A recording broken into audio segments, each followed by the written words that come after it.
Leo bana nakuletea hii filamu. Hii filamu kuna vitu vingi sana vya kuchomoa hapa. Kaa kwa kutulia tu. Filamu inaanza na mama akiwa na mama yake pamoja na mtoto mdogo anaitwa Nimara. Hawa watu walikuwa wanatoroka kutoka kwenye nyumba moja. Wakawa wamesaidiwa na mwanaume mmoja akafika hapa. Huyu jamaa anaitwa Sulaiman. Sasa huyu mama anaitwa Winning pamoja na mtoto wake anaitwa Nimara, yuko na bibi yake Nimara. Wakaondoka moja kwa moja na huyo bwana mkubwa Sulaiman kwa sababu aliwaaminisha kwamba atawasaidia kila kitu. Wakiwa njiani, mshikaji alikuwa ameenda kutoa hela kwenye ATM. Alivyorudi akasema kwamba kadi yake ina shida, hivyo akamwomba huyo mwanamama amsaidie pesa, akimwahidi kwamba atazirudisha kesho. Baada ya miezi kadhaa ikawa imepita, Winning akawa ameolewa na huyu bwana mkubwa Sulaiman. Baada ya kuolewa, mambo yake yalibadilika kabisa, akawa anapitia manyanyaso tu kwenye ndoa. Sasa huyu bwana mkubwa alikuwa anaamini sana kwenye ushirikina kwamba anaweza akapiga ndumba na akapata pesa nyingi sana. Sasa siku hiyo kamchukua mwanamke na akaenda naye katika tambiko, anamhamasisha huyu mama ashiriki pamoja naye ili yeye apambane apate pesa za kutosha. Winning hakuwa anakubali sana hili jambo, lakini baada ya shinikizo na makofi kidogo hapa, mama akawa amekubali kushiriki hilo jambo. Ibada iliyokuwa inatakiwa kufanyika hapa ni ibada ambayo inahitajika mtu kuingia ndani ya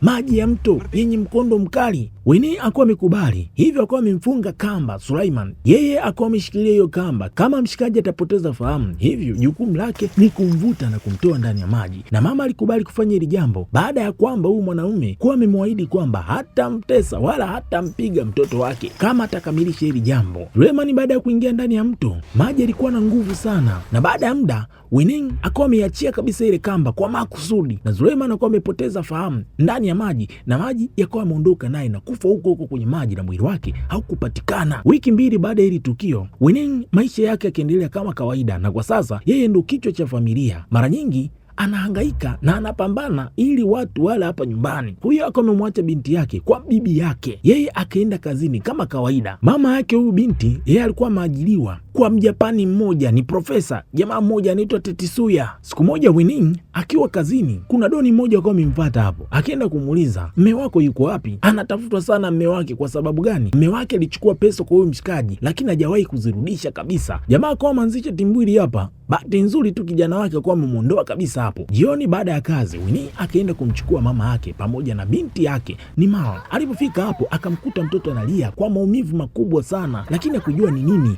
kwa sababu mama yake mzazi, yani bibi yake na huyu binti, alikuwa anahamasisha waondoke hapo haraka iwezekanavyo. Hili jambo lilikuwa limemtia wasiwasi sana mama wa mtoto. Wakiwa kwenye bodaboda, mvua inanyesha. Alipofika sehemu ambapo kulikuwa kuna njia panda, akaamua kuchukua njia mchepuko ili kufika haraka huko anakokwenda, lakini njia aliyochukua ni njia ambayo ilikuwa ni mbovu, na mama alimtahadharisha binti yake kuhusiana na hilo jambo, lakini binti akawa ameweka uoga pembeni, akaenda huko. Safari yao haikuwa ya muda mrefu, wakuwa wamepata ajali mbaya sana, kila mmoja akawa chini. Kwanza Winning mwenyewe ambaye alikuwa ni dereva akawa amepoteza fahamu. Mama yake pamoja na binti Nimara wao wakuwa wameangukia kwenye mto. Binti baadaye alivyorudiwa na fahamu akaanza kuwatafuta. Kuna watu wakawa wamefika hapa, ni kikosi cha uokoaji, wakuwa wamemchukua huyu binti na kumtoa hilo eneo. Binti akiwa anasubiri kupata taarifa, mwili wa mama yake uko umetolewa ndani ya mto akiwa tayari hana uhai. Mtoto wa Winning hakupatikana kabisa, yani ilikuwa kama hajazama kabisa ndani huo mto, lakini kikosi cha uokoaji kikaendelea kufanya kazi. Baada ya tukio hili, filamu inahamia kwa binti mmoja anaitwa Tita. Huyu yeye ni mkufunzi wa kuogelea, alikuwa ni mwanariadha huko nyuma kutoka Jakarta, lakini alipata majeraha makubwa sana, majeraha yaliyopelekea ndoto zake kudidimia. Alishindwa kabisa kushindana katika mashindano makubwa, hivyo akahamisha akili yake kutengeneza watoto wadogo ambao watakuja kufanya vizuri zaidi katika mchezo wa kuogelea. Lakini sasa huyu binti alikuwa na tatizo moja, alikuwa ni mkali kupita kiasi kwa watoto wote, kiasi kwamba watoto wengi walikuwa wanamuogopa. Tofauti na hii kazi, huyu binti ni mtengeneza maudhui mtandaoni. Sasa ukiachana na yeye, tumekwisha kumfahamu kwa kidogo kidogo, tutaendelea kumfahamu vizuri huko mbele kwa mbele. Winning akaendelea kuhamasisha uchunguzi uendelee, anahitaji kumpata mtoto wake yuko wapi. Anaamini kabisa huyo mwanamama kwamba mtoto wake bado yuko hai, kuna nafasi ya kumpata. Baada ya kumpoteza mama pamoja na binti yake, binti alipoteza umakini kabisa, maisha yake yakaanza kuvurugika kwa kiasi kikubwa. Alipoteza umakini, hivyo akawa amefukuzwa kazi, akaomba kazi sehemu nyingine kwa ajili ya kufua na kuweka nguo sawa, lakini akayavurunda tena mambo. mtandao siku ya kwanza tu.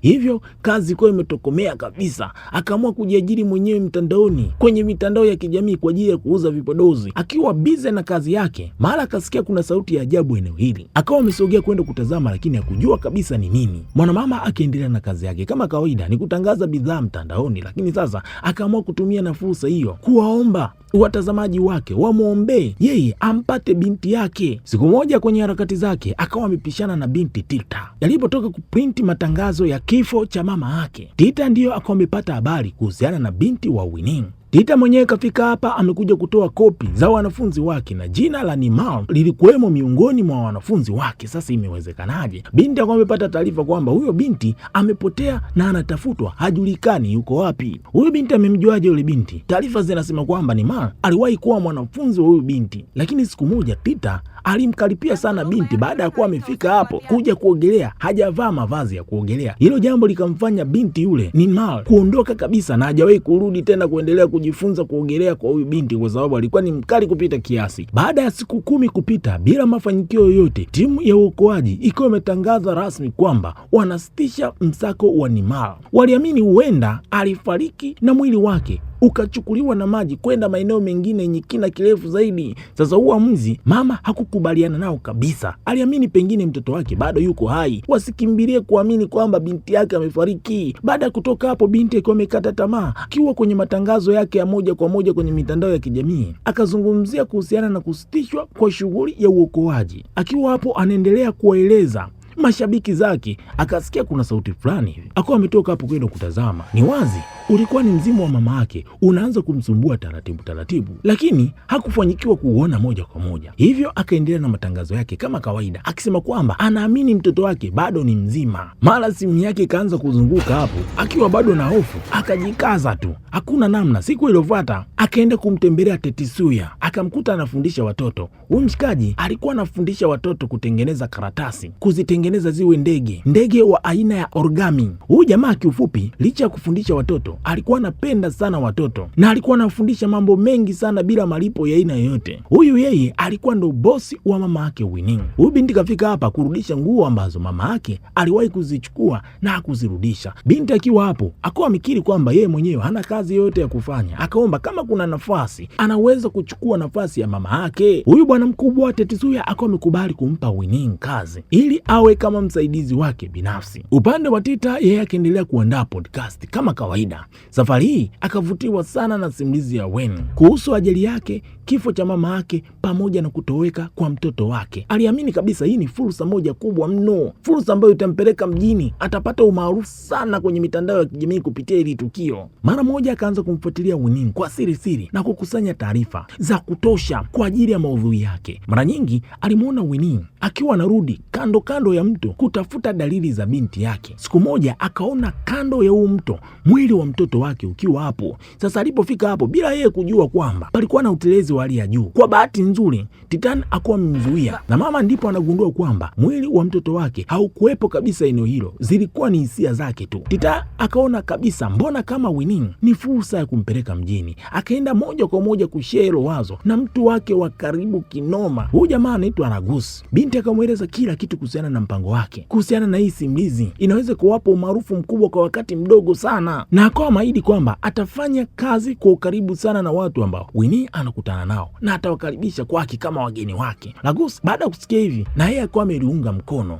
kwa sababu hata yeye mwenyewe alikuwa anahitaji umaarufu mkubwa. Wakaamua kupambania hilo kombe. Kweli bana, Tita akaenda moja kwa moja katika nyumba ya Winnie ili kwenda kujaribu kupata idhini yake. Akiwa hapo, nyumba iko kimya. Akajaribu sana kubisha mlango, mara mlango ulikuwa umefunguka wenyewe. Alivyoingia ndani, baada ya kutazama, binti akaanza kupiga picha ya vitu vya watu bila kupata idhini kwa mtu aina yote. Sasa akiwa hapo, mara akasikia kama kuna mtu anatapika upande wa pili. Baada ya kuingia hapo, akashangaa hicho chumba kinavujisha maji kutoka juu ya paa kana kwamba nje kuna mvua, na wakati yeye nje katoka kuna jua kali. Sasa akiwa hapo bado anashangaa ya maji yanatoka wapi. Mara yale maji yakawa yamegeuka kuwa damu. Mara mzimu mmoja uko umetokea hapo. Binti akawa amekurupuka kutoka nje, na ule mzimu unamuuliza wewe ni nani? Binti akawa ametoka hapo mbio. Sasa huyu binti alikuja kwenye hii nyumba kwa sababu stori nyingi kutoka kwa majirani wanasema kwamba baada ya mama yake Winnie kuwa amefariki, hii nyumba imekuwa ikiandamwa sana na mambo ya ajabu ajabu. Tita akaenda moja kwa moja kwa Rugusi, akamuonesha picha ya Winnie pamoja na mume wake Suleiman. Lugusi baada ya kuona akamtambua Suleiman, akasema kwamba huyu jamaa alikuwa ni tapeli maarufu mno, amedanganya watu wengi sana, wakiwemo wanawake wa vijiji tofauti tofauti, amepiga pesa nyingi sana. Huyu mshikaji alikuwa anadanganya watu kama mwanajeshi, lakini ni muongo mtupu, na alikuwa na madeni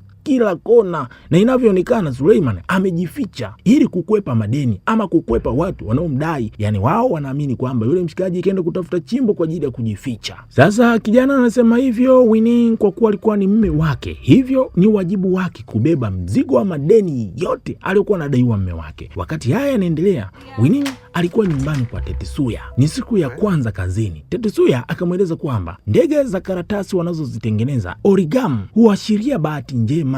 Hii imani ya Kijapani, mtu akitengeneza ndege 1000 za karatasi na akawa na matamanio juu yake yanaweza kutimia. Hili jambo kidogo likamwongezea imani huyu mwanamama. Tetsuya akamwambia kwamba kama unaamini Nimar bado yuko hai, basi endelea kuamini, usikate tamaa, yawezekana binti yako kweli anaishi. Baada ya kumaliza kazi yake, binti yako amerudi nyumbani, akaenda kununua karatasi za kutosha. Alipokuwa akirudi nyumbani, akakutana na Tita pamoja na Ragusi. Winnie akawakaribisha nyumbani kama kawaida, vizuri kabisa. Titani baada ya kufika hapo akaelezea kuhusiana na fursa yake. Winnie alikubali hilo jambo, akamwambia atashiriki, lakini kwa sharti moja tu, ni lazima amsaidie kutengeneza ndege 1000 za origami. Binti kwa sababu alikuwa anaiona hii fursa ni pesa, siku hiyo wako wameshinda, wametengeneza hizo karatasi. Baada ya muda, Winnie kwa sababu ya uchovu wako wamejikata kidole chake na damu ikiwa imeangukia kwenye karatasi. Tita akawa amemsaidia kumfunga hilo jeraha. Wakafanya kazi kwa bidii kubwa sana. Baada ya muda, Tita akawa amesinzia kwa uchovu. Winnie akaendelea, lakini baada ya muda kindege kimoja kikaanza kucheza cheza pamoja na taa zinacheza cheza. Winnie akasikia sauti ya marehemu mama yake ikiwa namuuliza kwamba, Winnie, una uhakika na hili? Taa zikazima. Sauti ikaendelea kusikika inamuuliza, una uhakika? Ghafla Winnie akawa amepoteza fahamu. Roho ya mama yake ikamshika kichwa, ikaanza kumlazimisha kutazama juu. Tita akashtuka baada ya kumuona Winnie akiwa peke yake, lakini anahangaika kama kashikwa na jinamizi. Binti akapambana kumrudisha katika hali yake ya kawaida, hivyo akawa amefanikiwa kweli kumrudisha katika hali yake ya kawaida. Usiku huo walifanikiwa kutengeneza vindege 1000. Kesho yake wakaenda kuvitupa mtoni. Winnie aliomba sana kwa matumaini, akiamini mkondo huu wa mto unaweza kumrudishia mtoto wake akiwa hai kwa mara nyingine. Sasa huu mto ulikuwa ni mkubwa sana, hivyo vindege viliupamba huu mto mpaka upande wa pili kwa Tetsuya akaviona hivi vindege. Baadaye Tita akampeleka Winnie kazini kwake, na Winnie akawa amemwahidi kwamba jioni watarekodi podcast yao. Tita akaenda moja kwa moja kwa Ragusi. Ragusi akamshauri Tita kwamba wampeleke Winnie kwa mganga maarufu mmoja anaitwa Mbagoha. Yeye anasemekana kwamba ana uwezo mkubwa sana wa kutafuta mtu aliyepotea kwa msaada wa nguvu za giza, na kwa vile Winnie amekata tamaa, anaweza kukubali hili jambo. Tita akamwalika Winnie katika chumba chake kwa ajili ya kurekodi tukio lao. Tita akamtambulisha Winnie kwa usikilizaji wake. Binti alielezea, alisimbia simulizi yake jinsi ambavyo binti yake Nimar alivyopotea kuanzia siku ambapo ajali imetokea. Akasema kwa maumivu kwamba maisha yake yanaonekana kabisa kama hayana haki ya msingi ya aina yoyote kwake. Tita akamuuliza kwamba bado unaamini kwamba binti yako Nimar yuko hai?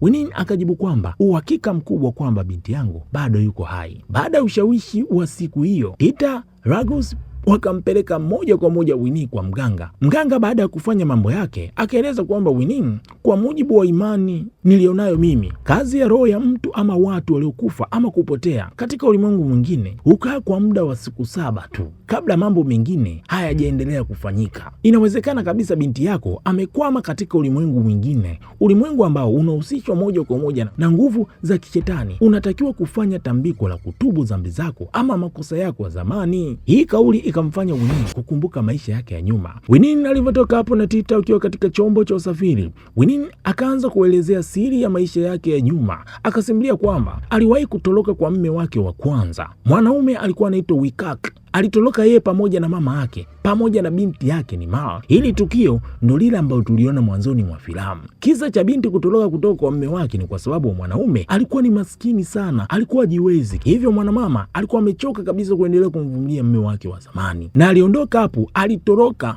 akiwa anasaidiwa na bwana mkubwa Suleiman aliyokuwa hapo kwa ajili ya kuwachukua. Baada ya mwanamke kumwacha mwanaume akiwa na hasira kubwa sana, kwenye hasira zake, kwa bahati mbaya moto ukamwangukia ukamchoma, na hali yake ikawa ni mbaya sana, kwa amepelekwa hospitalini. Baada ya kushia hayo mambo, Winnie akawa amemwonyesha Tita habari za gazeti kuhusiana na hiyo habari. Wakaenda moja kwa moja katika hospitali maalum kwa ajili ya kwenda kumuona Wikak. Baada ya kufika huko, wauguzi wakawa wamempa habari kwamba Wikak mara kadhaa amekuwa akijaribu kujiondoa uhai wake. Winnie akawa ameingia katika chumba kwa ajili ya kumuona, akamwomba msamaha kwa yale yote yaliyotokea, akieleza kwamba yeye ndio chanzo cha haya yote. Binti akawa ameeleza jinsi ambavyo mama yake alivyofariki pamoja na binti yake kutoweka na hajapatikana mpaka leo. Sasa wakati wanaongea, Tita alikuwa na rekodi kwa siri kila kitu kilichokuwa kinaendelea hapa. Wikak akamwambia kwamba kwa sauti ya maumivu, nitakusamehe, lakini unahitaji kunisaidia jambo moja, hakikisha unaniondoa uhai wangu. Huyo mwanaume akamwambia kwamba tumia mto. Mwanamke akawa amechukua ule mto, lakini akashindwa kabisa kutekeleza jambo hilo. Muda huo Wikak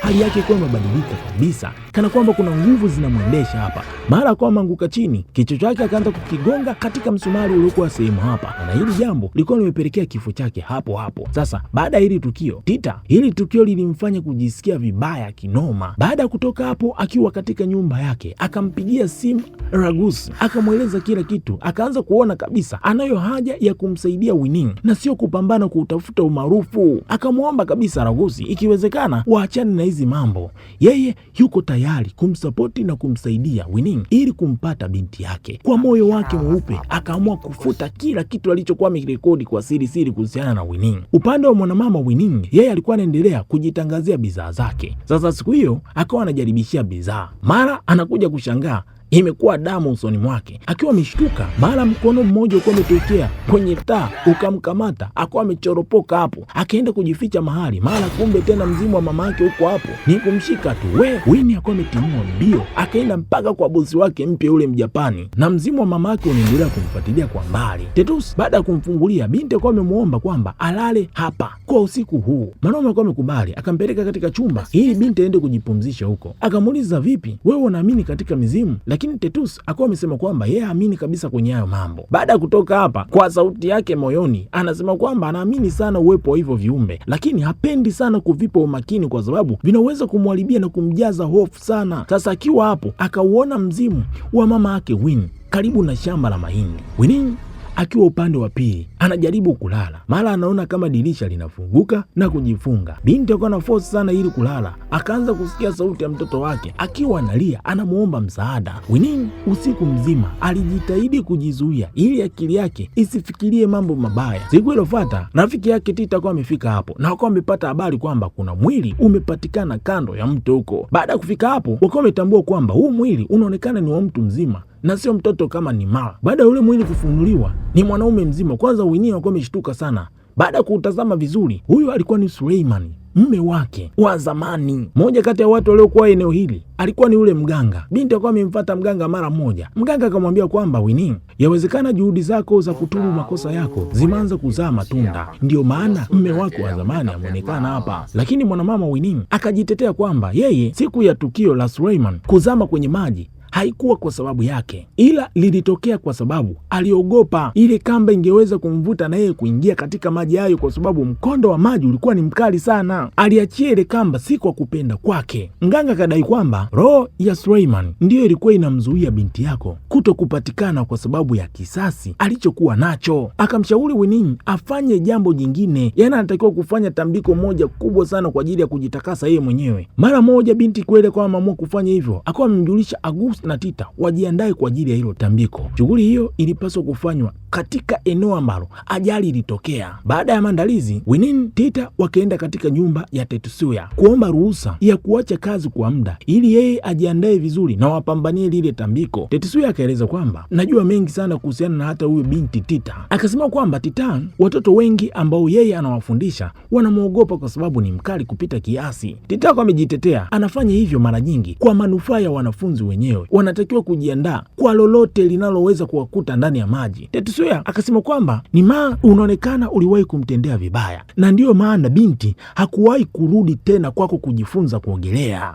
Winnie baada ya kusikia hili jambo akawa ameshangaa. Tita anamjua binti yake Nima kivipi? Hapa ikaelezwa wazi kwamba Tetsuya yeye mwenyewe ndiye alimpeleka Nima kwa huyu binti kwa ajili ya kufundishwa kuogelea. Binti Tita baada ya kusikia hivyo akawa amekiri wazi na akasema kwamba yeye alikutana na mtoto wa Winnie mara moja moja tu, na tangu siku hiyo hajawahi kumuona tena. Winnie akawa amekasirika sana baada ya kugundua kwamba Tita alikuwa anajua vitu hajawahi kumwambia kabisa, hivyo akawa amemfukuza hapo asiingilie jambo lolote kabisa kuhusiana na Nimar. Hivyo Tika akawa ameondoka hapo akiwa na huzuni kubwa sana, akaenda moja kwa moja kwa Agusi, akamkuta yeye yuko busy kujiandaa kwa ajili ya tambiko. Agusi akamwambia kwamba Tita, usikaribie kabisa ile eneo kwa sababu ibada ina watu maalum ambao wameandaliwa kwa ajili ya kuja kwenye ile eneo. Hivyo binti akawa ameondoka hapo. Usiku huo Winnie akawa amekutana na Agusi, akampatia sehemu ya mshahara wake ili kulipa madeni ambayo Suleiman aliyaacha. Alikuwa anadaiwa na familia ya Rugusi. Rugusi akamwambia kwamba wewe rudi nyumbani, nenda subiri habari njema. Winnie akawa ameondoka hapo huku akilia, akasema kwamba huenda alipaswa kujifunza kukubali maumivu yote ya kumpoteza mtu aliyempenda mapema hata kabla hili tukio kutokea. Usiku huo Rugusi pamoja na mganga na wanakijiji kweli wakapiga tambiko ndefu sana, muda mrefu mno. Wengine wako msituni huko kusaka kinoma, wanamtafuta ule mtoto popote alipo. Ghafla mmoja wa wanakijiji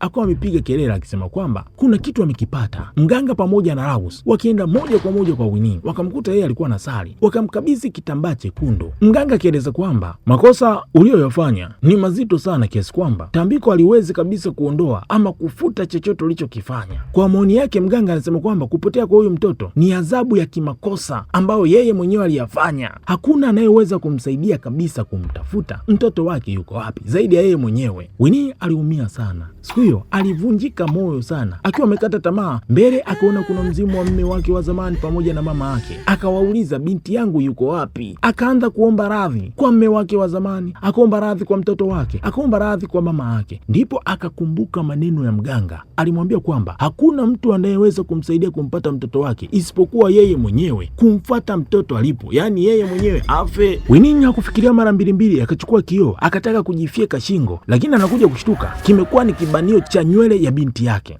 Sasa hili jambo likamfanya mwanamama huyu kuwaza mambo mengi sana na kumkumbuka binti yake kiunaga ubaga. Wakati huo Tika akajaribu kuvuta kumbukumbu ya mwisho kukutana na binti ya Winnie tangu aletwe na Tetsuya. Kwenye uchunguzi wake akawa amepata nakala moja nzito, akapiga picha akamfuata Rugusi ili kwenda kumweleza, lakini baada ya kufika huko akawa ameshtuka sana, akaona kuna jambo la ajabu. Akamwona mganga yuko ile eneo, binti ndo anakaza komwe. Akaja kutambua kwamba kila kitu kilichokuwa kinafanyika hapa, Rugusi mshikaji wake, mtu wake wa karibu zaidi, alikuwa anahusika kwa asilimia kubwa. Rugusi alikuwa ni sehemu ya njama ya kumdanganya Winnie. Alikuwa akipokea malipo kutoka kwa mganga huku akimtumia Winnie ili kulipa madeni ya marehemu mume wake. Tita alikasirika sana baada ya kugundua hili jambo, wala hata kumweleza alichokijua huko nyuma. Alipotoka hapo akamfuata Winnie katika nyumba yake. Hapakuwa na mtu yoyote kabisa nyumbani hapo. Kumbe binti alikuwa kwa bosi wake Tetsuya. Kafika huko naye ana maswali, anahitaji kumhoji huyu bosi ili afahamu, kwa sababu binti Nimar alimkuta hapa. Yeye alimfahamuje mtoto wake? Tetsuya akasema kwamba mama yako ndiye alimletea mtoto wako hapa. Alimpokea na alimsaidia binti huyo kwa sababu alikuwa anamkumbusha sana binti yake mpendwa mmoja alikuwa anaitwa Miyako. Ndiyo sababu hata yeye mwenyewe alijitolea na alimpa nguo na zawadi nyingi sana alizokuwa anazitumia binti yake, kwa sababu binti wa huyu mama alikuwa anamkumbusha sana binti yake marehemu. Wakiwa wanaendelea na simulizi, upande wa Tita, yeye alikuwa anajua pengine Winnie yuko ndani kwa sababu alikuwa na hasira na yeye, labda pengine ndio maana akamkazia hamjibu. Hivyo akaanza kupiga kelele, akasema kwamba amegundua Tetsuya ni muongo, ni tapeli, ana makala nyingi sana za uongo. Kuna jambo jingine la siri ambalo amekuwa akilificha. Mke wake pamoja na binti yake walikufa katika ajali ya gari ambayo yeye mwenyewe ndiye amehusika. Sasa akiwa hapo, mara akaona kuna mzimu, mara ukatokea mbele yake, ukamkamata, ukamrusha pembeni. Binti akawa ametoka hapo mbio. Upande wa Winnie, kichwa chake kinajaa maswali ambayo huyu bosi wake hayajibu kwa usahihi. Siku amekuja kumchukua mtoto wake hapa, alikuwa analia sana. Inaonekana mtoto alikuwa na maumivu. Nini kilichotokea kwa mtoto wake? Tetsuya akajibu kwamba Nimar alianguka kwenye ngazi. Alianguka kwa bahati mbaya. Akasema kwamba kwa mara ya mwisho alimpatia mtoto yule gauni la mtoto wake, jambo lililosababisha kwa kiasi kikubwa kumkumbuka mno mtoto wake. Sasa alivyokuwa anamkumbatia mtoto wa binti Winnie, alimkumbatia kwa nguvu sana, kwa hisia kubwa kiasi kwamba huyu mtoto aliogopa, akaanza kukimbia. Mtoto kwenye kukimbia alianguka na aliumia. Wakati Tetsuya anajaribu kumvua hii nguo,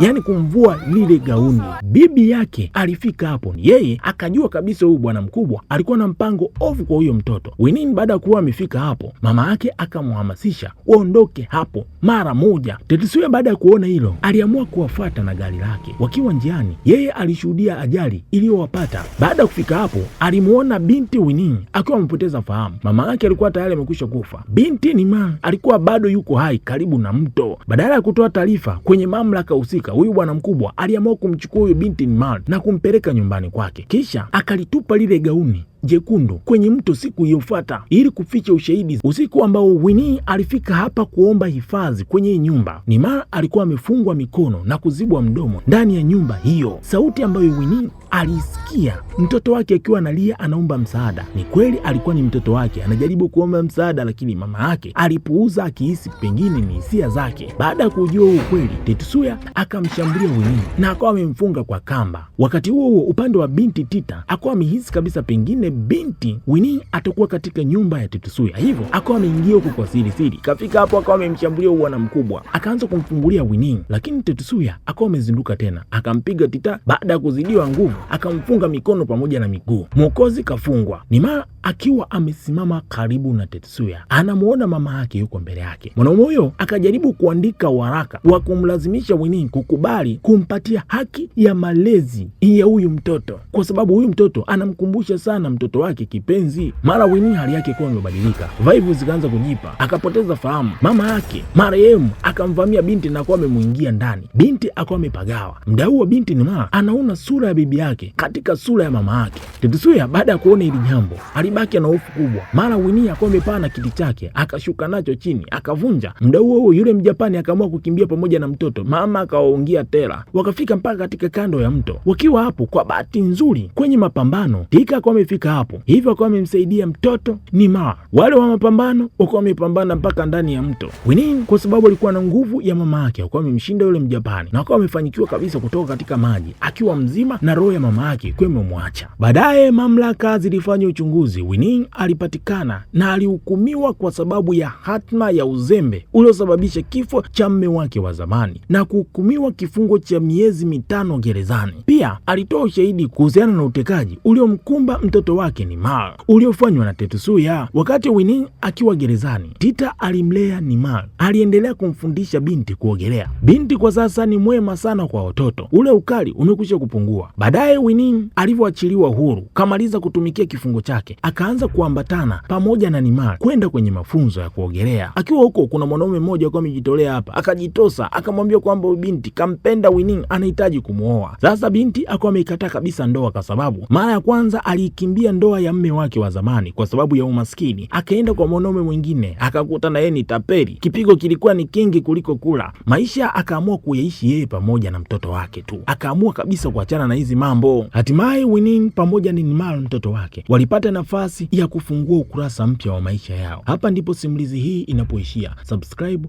like, comment. Karibu.